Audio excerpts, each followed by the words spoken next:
Центр цифрового образования теперь доступен и ребятам Усть-Куломского района.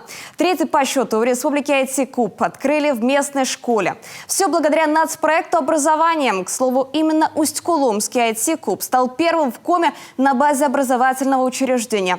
Его обустройство обошлось бюджетом всех уровней в общую сумму свыше 14 миллионов рублей. Деньги пошли как на сам ремонт помещений, так и на покупку оборудования. Елена Кононова тоже попробовала программировать роботов и создавать виртуальную реальность.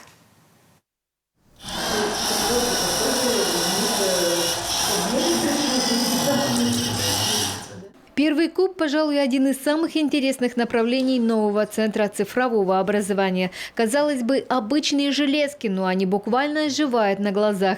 И все благодаря различным датчикам и прописанной программе. Вот, к примеру, семиклассник Александр Коноплев представляет одно из своих творений. Управляет устройством он дистанционно, с мобильного телефона.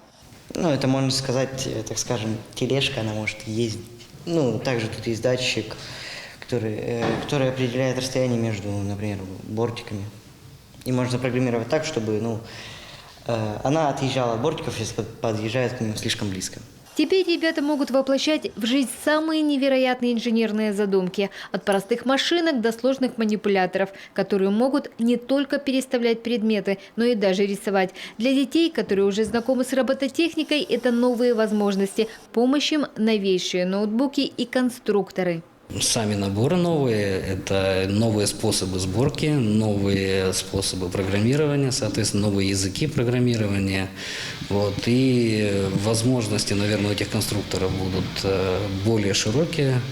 И, соответственно, реализовать мы больше спектр идей, наверное, сможем. А в соседнем кубе дети постигают азы программирования. С этим порой даже для взрослого сложным процессом лихо справляются младшеклассники. Вы убираете и потом ставите, например, вот это.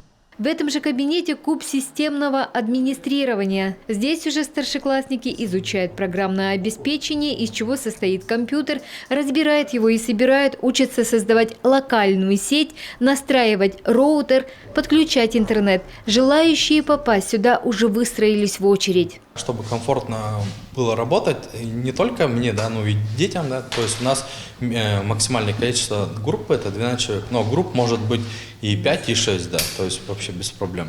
То есть все желающие, кто захочет, тот может прийти и научиться. Всего в IT-кубе 6 направлений. Каждый кабинет имеет свою цветовую гамму и оснащен профильным оборудованием. Самым что ни на есть – передовым. Так при помощи VR-очков можно передвигать виртуальные предметы. Попробуйте взять предмет и не попробуйте. Этот IT-куб в республике уже третий, но на базе школы первый. И что важно, в селе, благодаря чему не только местные школьники, но и из соседних сел и деревень теперь смогут получить современное и качественное дополнительное образование. И главное – определиться с будущим. Информационные технологии, это программирование, это виртуальная и дополненная реальность. Это много всего интересного, без чего сейчас сложно представить любое направление нашей деятельности.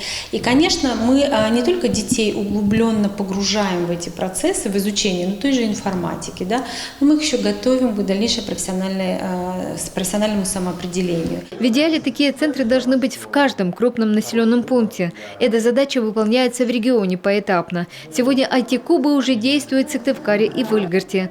Теперь в числе счастливчиков и Усть-Кулом. А уже в 2022 году свой центр появится в Усенске. Еще один планируют открыть в 2024, а вот где именно, пока не решено. Елена Кононова, Роман Боровиков, телеканал Юрган, Усть-Куломский район.